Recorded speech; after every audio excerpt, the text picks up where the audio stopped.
Thank you, Anthony. Well, new tonight at 5:30, a Navy veteran on Jacksonville's Westside has been battling the summer heat without the help of a basic necessity here in Florida. We're talking about air conditioning. On your side, Zach Wilcox joins us live from that veteran's home. It's in the Cedar Hills neighborhood. And Zach, he's been without AC for 2 months.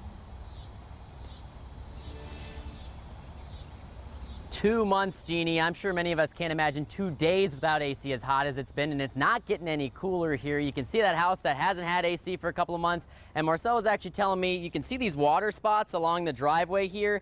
That's where they've been parking their cars overnight, living in their cars, because at this point, that's preferable to having to be stuck inside where it's getting all the way up to 96 degrees a lot of the time. And he says at this point, it's past a inconvenience. At this point, it's a health and safety hazard for he and his family, and he wants to see something done about it. This is one of the main issues. So when it overworks, it blows the fuse every time.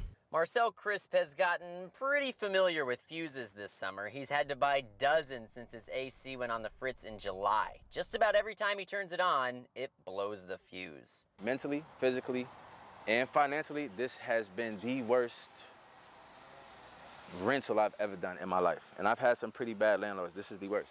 Crisp says he's texted and called his landlord relentlessly over the past 2 months. He says one crew did come out, but only made the AC worse to where it needs to be replaced.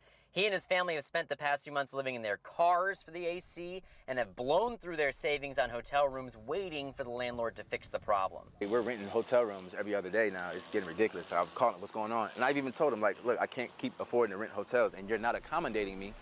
And I know you don't have to by the state of Florida. Florida state law does not require landlords to provide air conditioning to tenants unless it is written into the lease agreement. It's an issue I brought to State House Representative Angie Nixon. It should be considered a right if you are in Florida.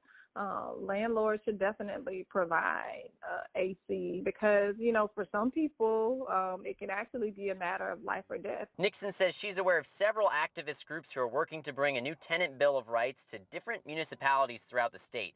She says she intends to bring the issue up to her fellow legislatures to see if something can be done at the state level. Something's got to be done about landlords like that. They can't come out here and just try to get over on people.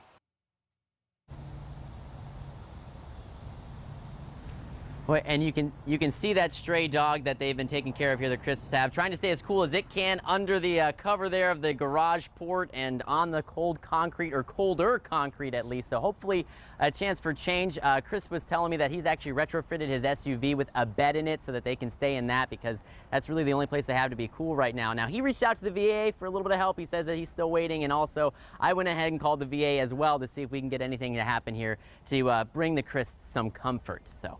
On the West Side, Zach Wilcox, First Coast News, on your side.